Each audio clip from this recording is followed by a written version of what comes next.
दुष्कर्म के बाद 8 साल की मासूम की हत्या के मामले में अदालत की सुनवाई, सजाए मौत, 1 साल के अंदर आया फैसला। कोरोना से मौत पर मुआवजा देने की नीति न बनाने पर केंद्र को फटकार, सुप्रीम कोर्ट ने कहा जब तक आप कुछ करेंगे तीसरी लहर भी बीत चुकी हो। ईस्टर्न इकोनॉमिक फोरम में को संबोधित करते हुए बोले पीएम मोदी, भारत रूस का एक विश्वसनीय भागीदार। पंचतत्व में विलीन हुए अभिनेता सिद्धार्थ शुक्ला, मां ने नम आंखों से दी बेटे को मुखाग्नि।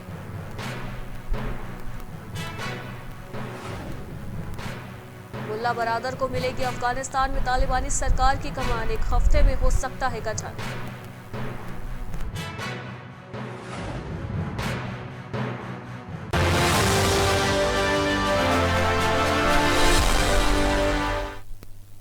नमस्कार, उत्तर प्रदेश की खबरों में आपका स्वागत है। मैं हूं आपके साथ अनुष्का सिंह।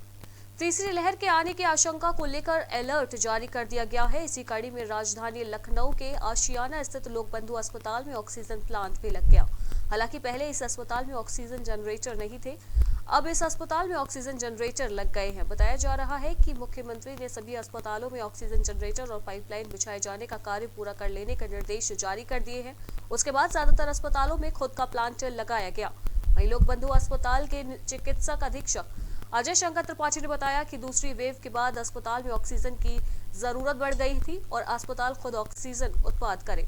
इसी को लेकर सरकार ने इस अस्पताल को 960 आईबीएस का ऑक्सीजन प्लांट लगवाने का निर्देश दिया था।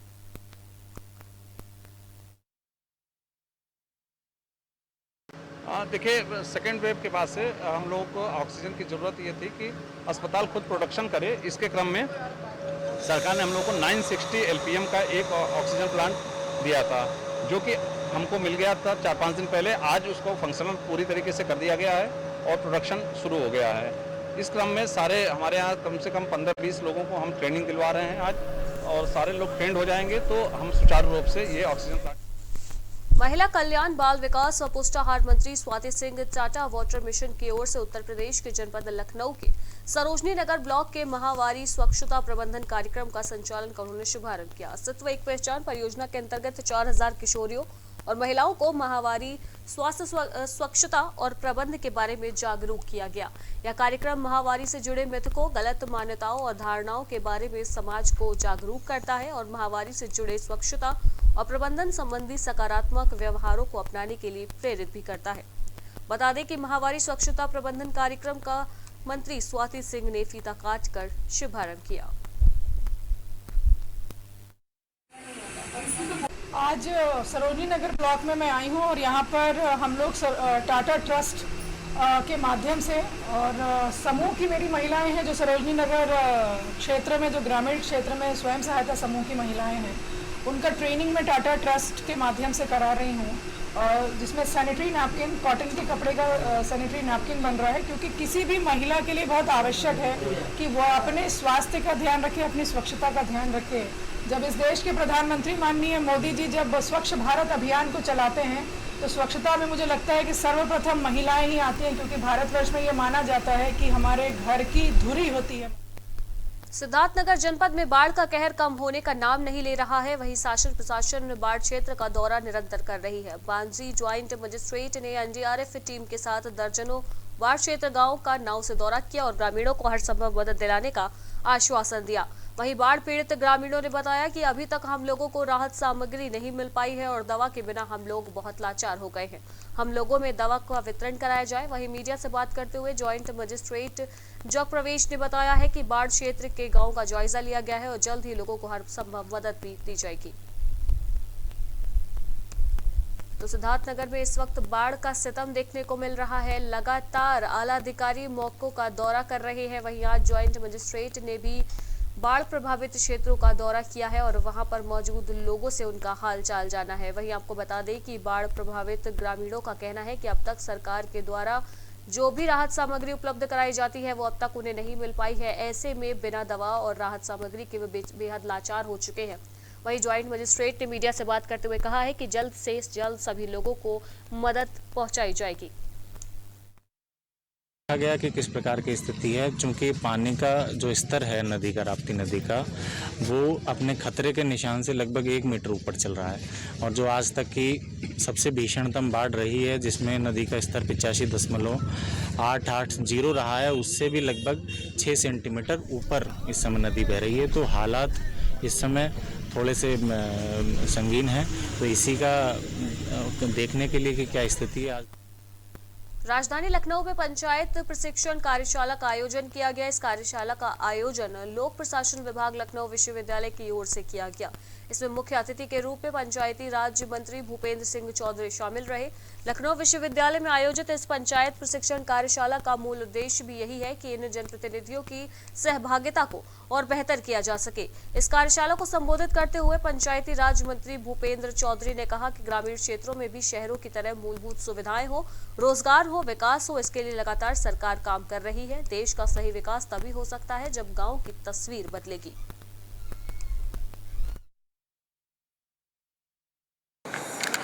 पंचायतों में कार्य क्षमता उनकी विकसित करने के लिए सरकारी योजनाओं का बेहतर क्रियान्वयन के लिए लखनऊ विश्वविद्यालय द्वारा कार्यशाला प्रधानों की आयोजित की गई, जिसमें चिन्हट ब्लॉक के सभी सम्मानित प्रधान भाइयों बहनों ने भाग लिया और विद्यालय के दक्ष लोग हैं, अध्यापक हैं, उनके द्वारा सरकार की जो भी योजनाएं ग्रामीण क्षेत्रों के विकास के लिए, उनको योजनाओं का प्रभावी क्रियान्वयन किस प्रकार से हो, किस प्रकार से उनकी कार्यसूची।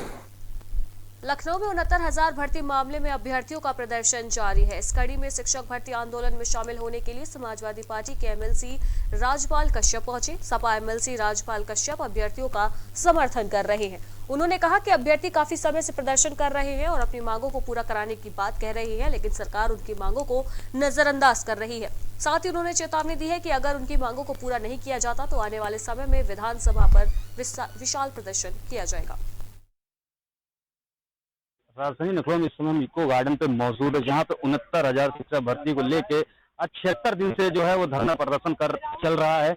और आज जो है समाजवादी पार्टी के एमएलसी जो है राजपाल कश्यप जी यहाँ पे मौजूद हैं। इनसे क्या बातचीत हुई है ये पूछते हैं। सर, आज 76 दिन से धरना प्रदर्शन चल रहा है, क्या कुछ बातचीत हुई है और क्या कुछ कहना चाहिए? समाजवादी पार्टी पहले दिन से इनकी न्याय की मांग कर रही है और ये लोग 76 दिन से धरने पे हैं, लेकिन बीजेपी की गूंगी बहरी सरकार इनकी सुनवाई नहीं कर रही है। समाजवादी पार्टी के राष्ट्रीय अध्यक्ष माननीय श्री अखिलेश यादव जी ने के निर्देश पर हम लोग आज आए हैं और माननीय चौधरी लालता प्रसाद निषाद जी जो पूर्व विधायक हैं और कई सभासद और कई हमारे पार्टी के नेता हम लोग साथ में आए हैं। और समाजवादी पार्टी के राष्ट्रीय अध्यक्ष जी ने इनके जो 6 तारीख को विशाल धरना प्रदर्शन हो रहा है उसको पूरा समर्थन समाजवादी पार्टी का है और इनको न्याय की लड़ाई समाजवादी पार्टी लड़ेगी और जब तक न्याय नहीं मिल जाता तब तक इनकी लड़ाई लड़ने का काम करेगी। और यदि न्याय नहीं देते हैं तो समाजवादी पार्टी की सरकार बनने पे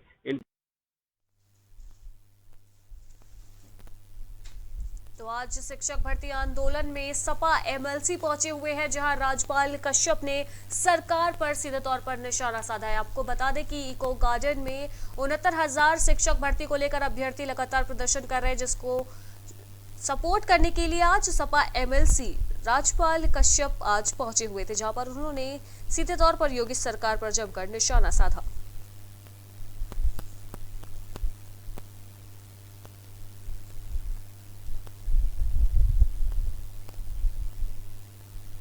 तो लखनऊ में आज अभ्यर्थियों का प्रदर्शन देखने को मिल रहा है। आपको बता दें कि 69,000 शिक्षक भर्ती को लेकर लगातार अभ्यर्थी प्रदर्शन कर रहे हैं, जिसको लेकर आज सपा एमएलसी राजपाल कश्यप भी आज इको गार्डन में अभ्यर्थियों को समर्थन देने के लिए पहुंचे थे। लगातार 69,000 शिक्षक भर्ती को लेकर अभ्यर्थी आंदोलन कर रहे हैं और सरकार से नियुक्ति की मांग कर रहे हैं। इसी कड़ी में आज सपा एमएलसी भी उन्हें अपना समर्थन देने पहुंचे थे, जहां पर राजपाल कश्यप ने साफ तौर पर सरकार पर निशाना साधा है, जहां पर उन्होंने कहा है कि लगातार रोजगार के लिए लोगों का शोषण किया जा रहा है, ऐसे में जरूरी है कि सरकार इस ओर ध्यान दे। वहीं उन्होंने कहा है कि जिस प्रकार से इस वक्त योगी सरकार अपनी मनमानी कर रही है, ऐसे में जनता आगामी चुनाव में उन्हें जवाब देगी और सपा की जीत होगी।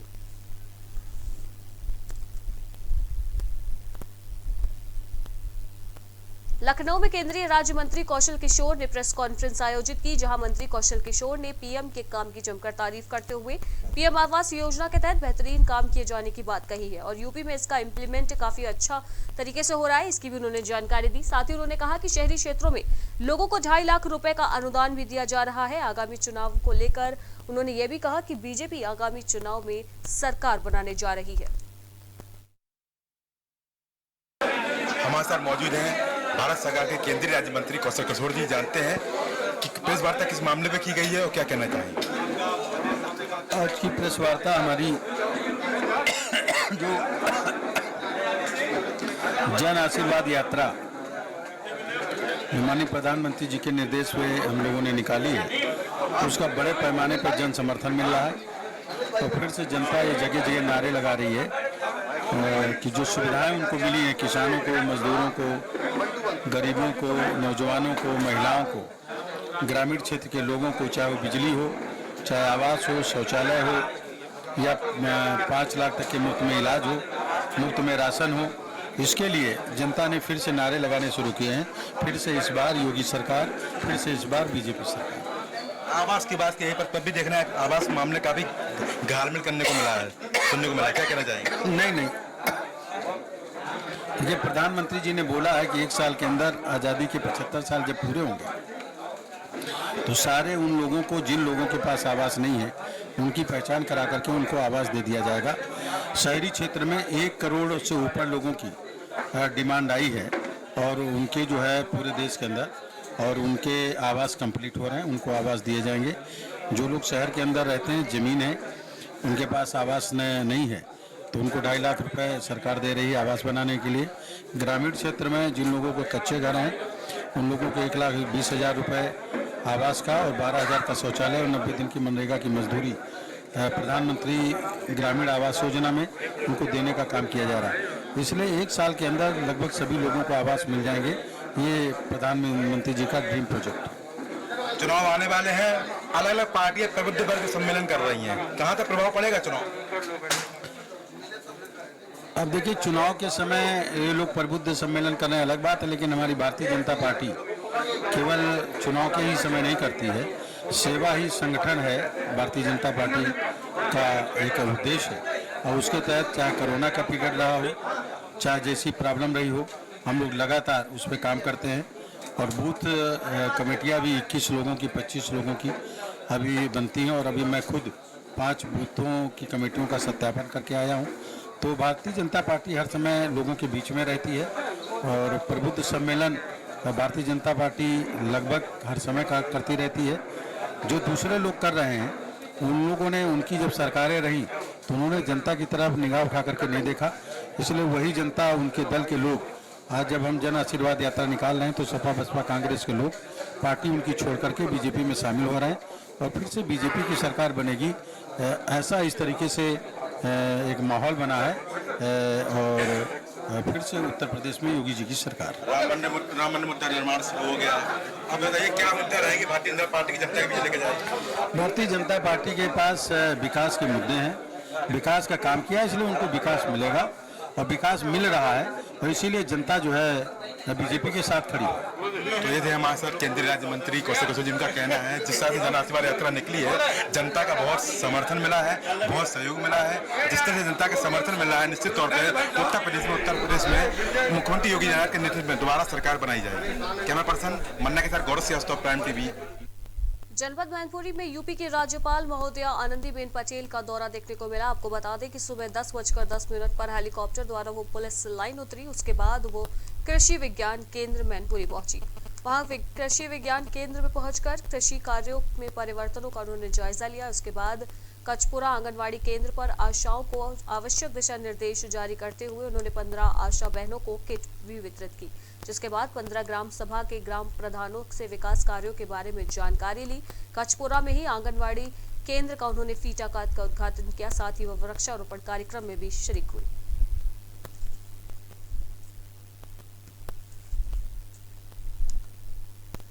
वहीं वहीं मथुरा के थाना बलदेव क्षेत्र में प्राइवेट टीचर ने 12 साल के बच्चे के ट्यूशन में पढ़ने के लिए न आने पर उसकी जमकर पिटाई कर दी। बता दें कि पिटाई के बाद गंभीर स्थिति में मासूम को इलाज के लिए अस्पताल में भर्ती कराया गया।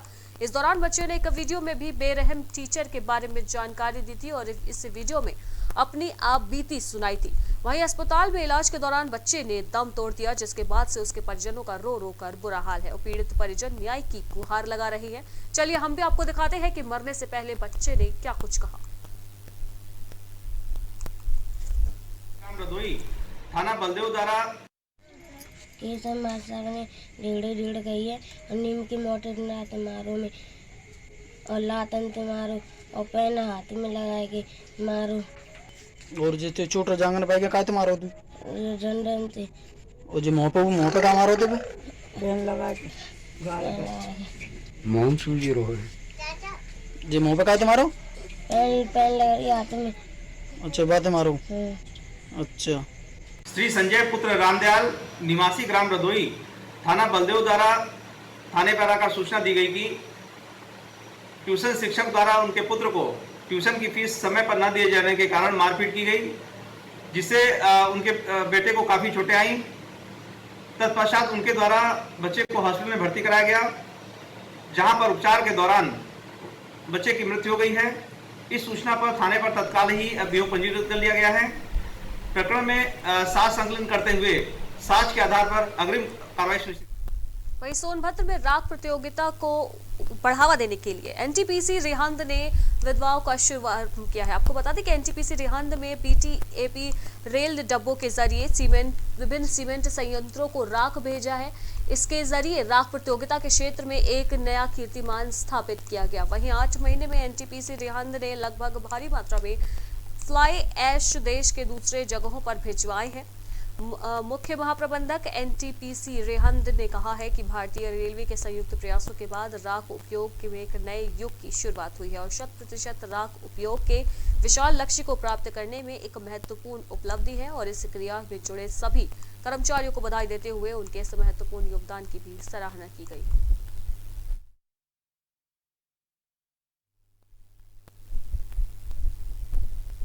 वहीं सोनभद्र में कुछ शराबियों ने बीच सड़क पर बैठकर जमकर हंगामा करना शुरू कर दिया। हंगामा कर रहे लोगों ने दुकानदार पर शराब की बोतल में पानी मिलाकर बेचने का आरोप लगाया है। बीच सड़क पर धरने पर बैठे शराबियों ने आदिवासी समाज जिंदाबाद के नारे लगाए। हंगामे की जानकारी मिलते ही पुलिस की टीम भी मौके पर पहुंच गई। वहीं पुलिस ने फौरन तीनों शराबियों को पकड़कर थाने में भर्ती कर दिया।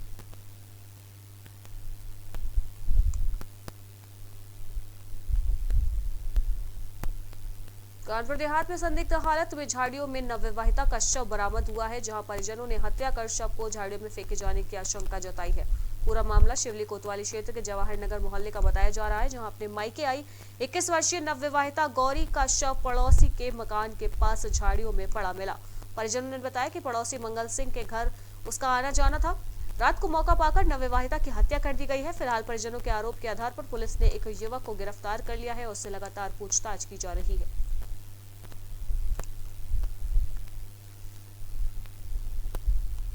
कन्नौज में कोरोना महामारी के बाद खुले सरकारी स्कूलों में अव्यवस्थाओं की तस्वीर देखी जा रही है। आपको बता दें कि कहीं स्कूल में पानी भरा दिखाई दे रहा है तो कहीं गंदगी का साम्राज्य दिखाई दिया। कोरोना महामारी के बाद सरकार बराबर संकेत दे रही थी कि जल्द ही स्कूल खोले जाएंगे। साथ ही स्कूल तो खुल चुके हैं, लेकिन बच्चों के लिए नहीं, सिर्फ स्कूल स्टाफ के आने के आदेश पहले जारी किए गए थे। लेकिन अफसोस ये है कि रोज विद्यालय में अध्यापक जाते रहे, लेकिन जो अव्यवस्थाएं थी उनको पूरा नहीं किया गया। ब्लॉक जलालाबाद के तिलपाई डिगसरा का एक पूरा मामला हम आपको बता रहे हैं, जो इस वक्त चर्चा का विषय बना हुआ है। आपको बता दें कि स्कूल स्टाफ में 4 लोग शामिल हैं, लेकिन बच्चों की संख्या भी बेहद कम वहां पर देखी गई। इसके साथ ही वहां पर नौनिहालों के पीने के लिए हैंडपंप तो लगा हुआ है, लेकिन पानी पड़ोस के गाँव से आता है। और वहीं इसी गांव में दूसरा भी स्कूल देखने को मिला है, जहां पर विद्यालय परिसर में पानी भरा हुआ दिखाई दिया, जो सरेआम बीमारियों को दावत दे रहा है।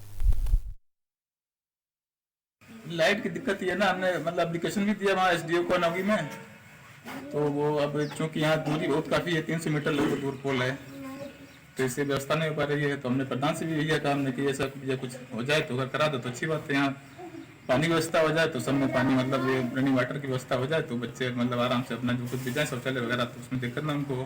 हमारे यहाँ पानी की थोड़ी व्यवस्था कमज़ोर है, पानी की आपूर्ति पूरी तरीके से नहीं है, समर लगी हुई है लेकिन हमारे रिगोर होने की वजह से पानी की व्यवस्था नहीं हो पा रही है। एक ये समस्या है और बाकी कोई समस्या ज़्यादा नहीं है और बच्चे भी कोरोना के समय में आ रहे हैं। और फिरोजाबाद में डेंगू और वायरल बुखार का कहर देखने को मिल रहा है। अब तक 60 से ज्यादा लोगों की मौत हो चुकी है। फिरोजाबाद में 6 वर्ष की पल्लवी की डेंगू के चलते मौत हो गई। वहीं मौत के बाद से परिजनों में चीख पुकार मच गई। बता दें कि 2 दिन पहले यूपी के मुखिया योगी आदित्यनाथ भी फिरोजाबाद के मेडिकल कॉलेज के निरीक्षण पर पहुंचे हुए थे, जहां पर उन्होंने सख्त निर्देश भी जारी किए थे कि लापरवाही इन मामलों में बख्शी नहीं जानी चाहिए। वहीं लापरवाही के चलते फिरोजाबाद के मुख्य चिकित्सा अधिकारी नीता कुलश्रेष्ठ को भी हटा दिया गया था। उसको डेंगू था, हेमरेजिक डेंगू फीवर होता है, इसमें बॉडी में हेमरेजेस हो जाते हैं, ये प्रॉब्लम है। नहीं, बिल्कुल नहीं, वाहन की व्यवस्था उसमें 1 सेकंड का टाइम लगता है, बस उसने टाइम नहीं दिया बोलिए, अदरवाइज सारी हमारी व्यवस्थाएं। बाराबंकी में पूर्व प्रधान से 10,000 रुपए की रिश्वत मांगने वाले ग्राम पंचायत अधिकारी को एंटी करप्शन टीम ने रंगे हाथों गिरफ्तार कर लिया है, जिसके संबंध में संबंधित धाराओं में मुकदमा दर्ज करते हुए उसे जेल भेज दिया गया है। बताया जा रहा है कि गिरफ्तार ग्राम पंचायत अधिकारी विनोद कुमार दरियाबाद ब्लॉक में तैनात है और ग्राम पंचायत खजरी के पूर्व प्रधान रामशंकर सिंह से 31,500 मानदेय व अन्य कुछ भुगतान के लिए 10,000 रिश्वत मांग रहा था, जिसकी शिकायत पूर्व प्रधान द्वारा एंटी करप्शन टीम से की गई। जिसके बाद एंटी करप्शन की टीम ने अधिकारियों ने रिश्वतखोर ग्राम पंचायत अधिकारी को रंगे हाथों पकड़ने का जाल बिछाया और पूर्व प्रधान की मांगी गई रिश्वत की रकम के साथ ग्राम पंचायत अधिकारी को गिरफ्तार कर लिया। ये शिकायतकर्ता रामशंकर सिंह जो है, इन्होंने शिकायत किया, ये पूर्व प्रधान है जी, पूर्व प्रधान है। इनकी शिकायत की है कि इनका मानदेय बकाया रहा 31,500 मानदेय और इनके द्वारा कराया गया कार्य जी, जो कि पूर्व प्रधान है, इनका बकाया पहले का ही है। तो उसके भुगतान के लिए कई बार इन्होंने चक्कर लगाया, उनसे कहा। एक ग्राम पंचायत अधिकारी हैं विनोद कुमार जी, तो वो इसके भुगतान के बदले में 10,000 रुपये की मांग की जी।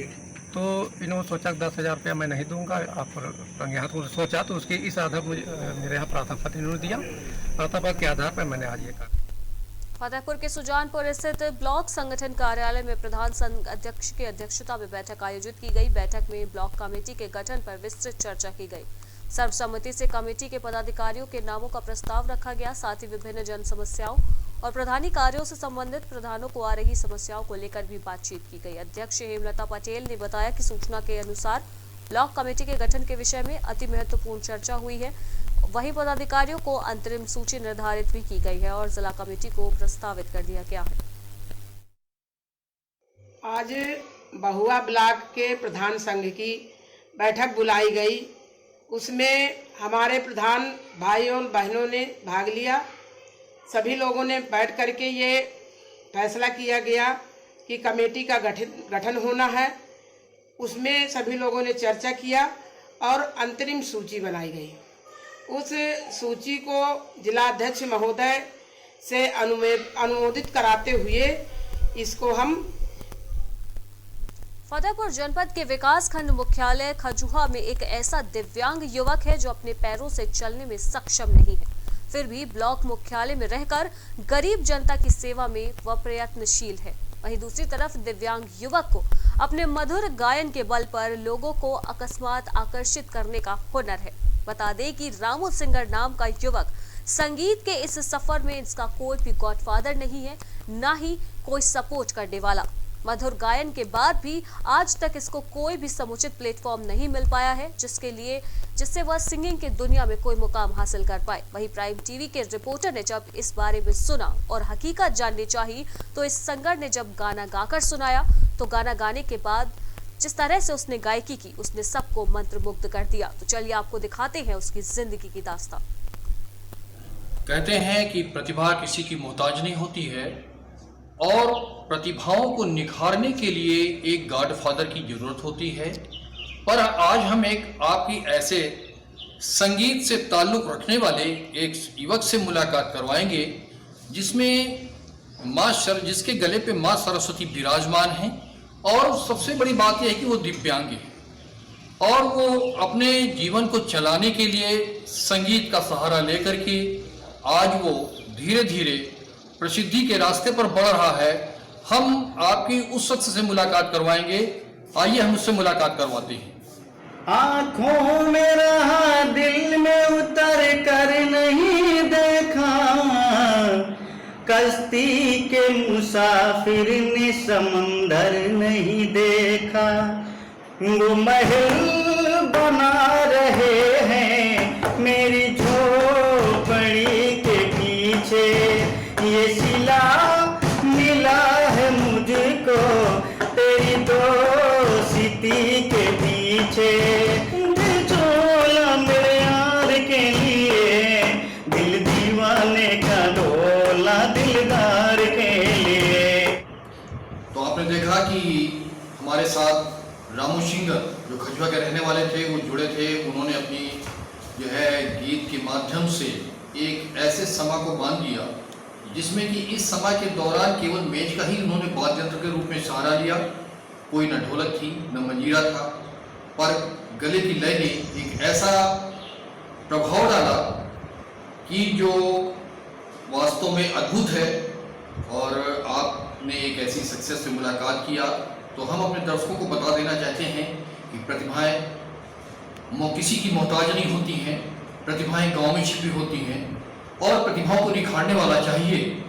तो हम अपने दर्शकों के लिए एक ऐसी प्रतिभा को निखार कर सामने लाए हैं जो वास्तव में अद्भुत है। कैमरामैन नीरज के साथ Amardeep Tripathi, prime TV news. Ram मंदिर निर्माण में लगातार तेजी आ रही है। एक तरफ जहां नींव का काम पूरा हो चुका है तो वहीं नींव के ऊपर मंदिर में लगने वाले लगभग 20% पत्थरों को तराशने का काम पूरा हो चुका है।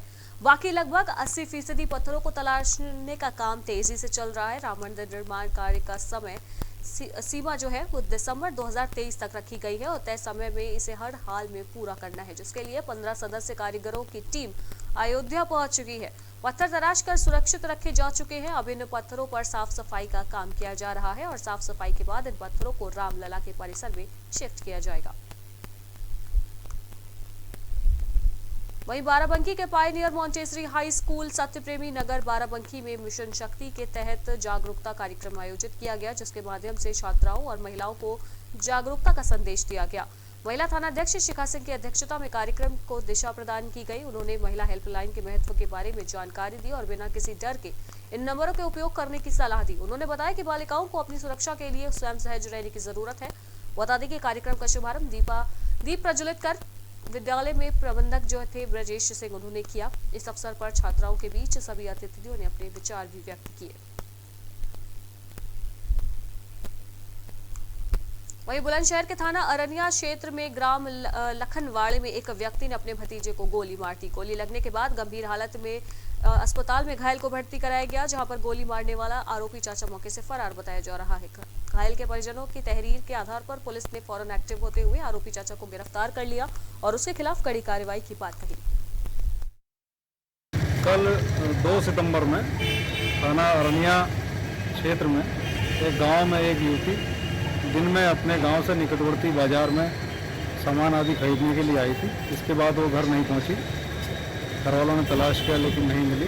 रात्रि में घर पर लड़की का फ़ोन आया कि मैं किन परिस्थितियों में गाज़ियाबाद पहुंच गई हूं। इसके बाद उसके परिवारजन गाज़ियाबाद गए और उसको ले आए। आज सुबह उसके घर पर उसका चाचा पहुंचा और इस बात पर घोर ऐतराज और नाराज़गी प्रकट की कि लड़की इस प्रकार कैसे चली गई। तो क्रोधित होकर लड़की के ऊपर फायर कर दिया, जिससे आजमगढ़ के आरटीओ ऑफिस पर आए दिन अफरा तफरी की नौबत बनी रहती है। इसी क्रम में ड्राइविंग लाइसेंस के लिए आधार नंबर के बिना जबरन काम कराने को लेकर दलाल और ऑफिस में तैनात संविदा कर्मी में बहस हो गई और कुछ देर में मारपीट भी शुरू हो गई। हंगामा देख वहां के लोगों ने भीड़ जमा कर ली। वहीं मामला बढ़ता देख दलाल अपने साथियों के साथ वहां से भाग खड़ा हुआ। हालांकि मामले में एआरटीओ प्रशासन सत्येंद्र सिंह यादव ने इस मामले में कुछ भी बोलने से मना कर दिया, लेकिन बताया गया कि आए दिन जबरन इसी तरह की कोशिश की जाती रहती है। एआरटीओ प्रशासन ने बताया कि लोग खुद से कई बार डाटा की फीडिंग किसी जन सेवा केंद्र से अपलोड करा कर ले जाते हैं और गड़बड़ी मिलने पर उसको यहीं से ठीक कराने की मांग करते हैं। साथ ही विभाग पर तमाम आरोप लगते हैं, जिससे कई बार परेशानी की स्थिति भी खड़ी हो जाती है। यहाँ पे एक लोग फोटो खिंचाने आए हैं, ग्राम प्रवेश, उनका आधार कार्ड अपलोड नहीं था। आए तो कह रहे हैं अपलोड, इसको फोटो खींचिए, अपलोड नहीं था तो हम बोले अपलोड नहीं है, फोटो नहीं खींचेंगे तो कह रहे नहीं खींचिए, जबरदस्ती कर रहे थे।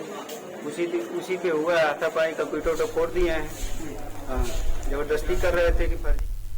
वहीं आजमगढ़ में टायर के अभाव में रोडवेज की कुल 27 बसें खड़ी हुई हैं। कोरोना संक्रमण की दूसरी लहर शुरू होने से पहले ही इन बसों का पहिया थम गया था, लेकिन अब तक इनका पहिया बदला नहीं जा सका है। बस खड़ी होकर कबाड़ हो रही है और अगर इनमें टायर लगा दिया जाए तो सड़कों पर ये फिर से फर्राटा भरने लगेंगी। इससे जहां विभाग की इनकम भी बढ़ेगी, वहीं यात्रियों को भी सहूलियत मिलेगी। बता दें कि रोडवेज परिसर में बीते कई माह से करीब 50 से अधिक बसें खड़ी है। इनमें से 27 बसों का टायर खराब है। मुख्यालय से टायर सहित अन्य पार्ट्स नहीं मिल रहे हैं, जिसकी वजह से यह दिक्कत आ रही है। महज 13,000 रुपए के एक टायर की वजह से 18 लाख रुपए की एक बस कबाड़ हो रही है। कई माहों में कोविड की वजह से जो परिवहन निगम समस्याओं को झेल रहा है, इसके कारण मुख्यालय स्तर पे ही टायरों की जो पूर्व आपूर्ति की जाती थी, वो जो हमको आवंटित क्षेत्रों को जो आवंटित थी टायर, उनकी संख्या थोड़ी कम हो गई है, जिसके कारण जो है इन टायरों की वजह से गाड़ियां कुछ खड़ी हुई हैं। हो गया लगभग आधा घंटा के करीब हो गया। कोई बसें नहीं, अभी तक तो कोई बसें नहीं मिली। पूछ रहा हूँ तो बोल रहे हैं इधर जाओ, उधर है, उधर खड़ी है, इधर खड़ी है। 27 बसें आजमगढ़ डिपो में टायर के अभाव में खड़ी हैं। आपको क्या लगता है अगर टायर मिल जाती तो बस सही टाइम से मिलती? हाँ, तो थोड़ा जल्दी हो जाता और सबको आसान। आजमगढ़ में आज अपर मुख्य सचिव आबकारी के निर्देश पर अभियान चलाया जा रहा है। इस अभियान के तहत आबकारी विभाग के हाथ सफलता लगी है। अवैध शराब निर्माण और बिक्री संबंधित संदिग्ध सामानों को चेकिंग के बाद जब्त किया गया। दबिश के दौरान 20 लीटर अवैध कच्ची शराब और लहन को बरामद किया गया। साथ ही शराब तस्करों के खिलाफ कड़ी कार्रवाई करने की प्लानिंग भी बनाई गई।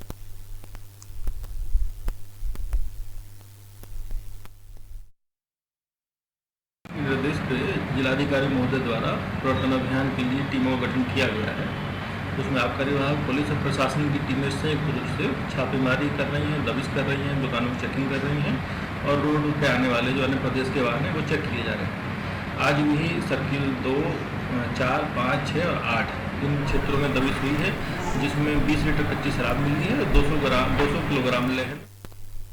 खबर औरैया से है, जहां सदर कोतवाली थाना क्षेत्र के सुंदरीपुर गांव में बीमारियों के चलते लोगों की स्थिति सुधरने का नाम नहीं ले रही है। गांव में 70% से ज्यादा लोग इस वक्त बीमार पड़े हुए हैं। वहीं स्वास्थ्य विभाग की टीम लगातार तीसरे दिन भी कैंप लगाकर इलाज करने में जुटी हुई है। लोगों की गंभीर स्थिति को देखते हुए मुख्य चिकित्सा अधिकारी ने गांव का दौरा करते हुए निरीक्षण किया। मुख्य चिकित्सा अधिकारी डॉक्टर अर्चना श्रीवास्तव ने गांव के प्रधान को जरूरी दिशा निर्देश दिए और लोगों को बीमारी के प्रति जागरूक करते हुए बताया कि घरों में गंदा पानी इकट्ठा न होने दे, साफ सफाई का विशेष ध्यान दें और जो भी लोग परिवार में बीमार हैं उनकी स्थिति को लगातार देखते रहें। अगर स्थिति गंभीर दिखाई देती है तो तत्काल 108 एम्बुलेंस सेवा पर फोन करके तुरंत जिला अस्पताल में इलाज के लिए मरीज को भर्ती कराया जाए।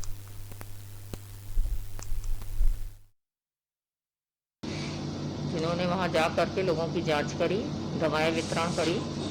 इसके अतिरिक्त मैंने खुद भी निरीक्षण किया है तो देखा है गांव में साफ सफाई तो थी, काम भर थी और छिड़काव भी हो रहा था।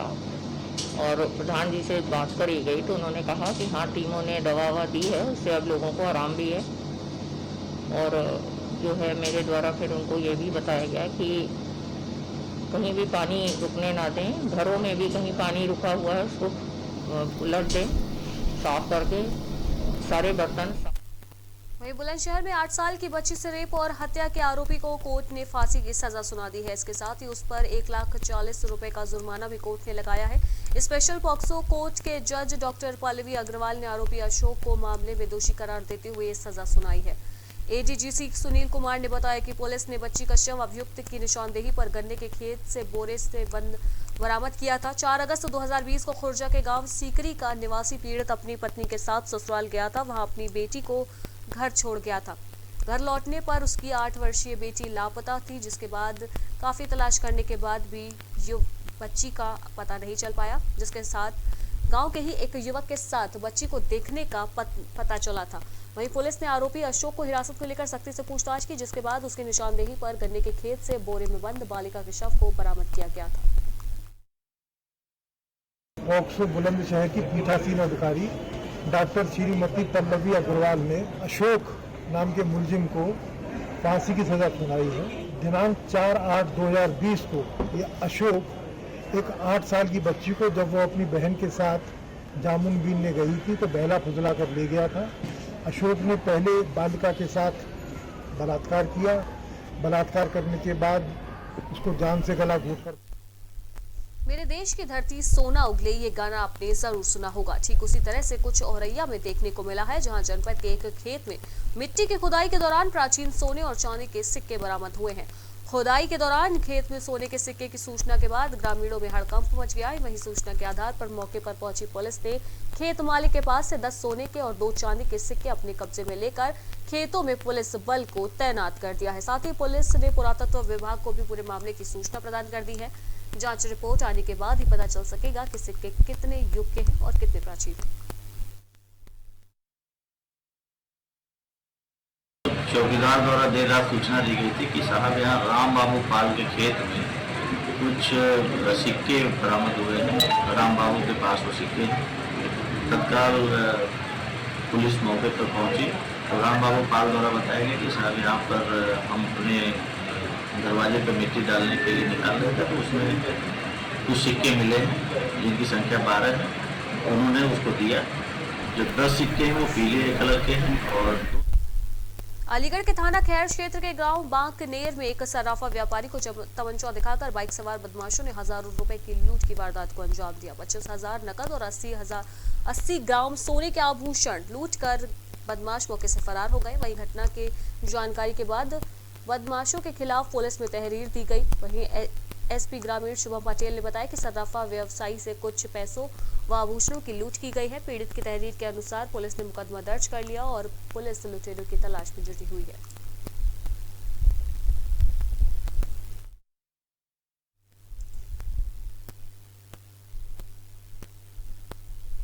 और इसी के साथ उत्तर प्रदेश की खबरों में फिलहाल इतना ही। देश दुनिया की बाकी की तमाम खबरों के लिए अब बने रहिए प्राइम टीवी के साथ। नमस्कार।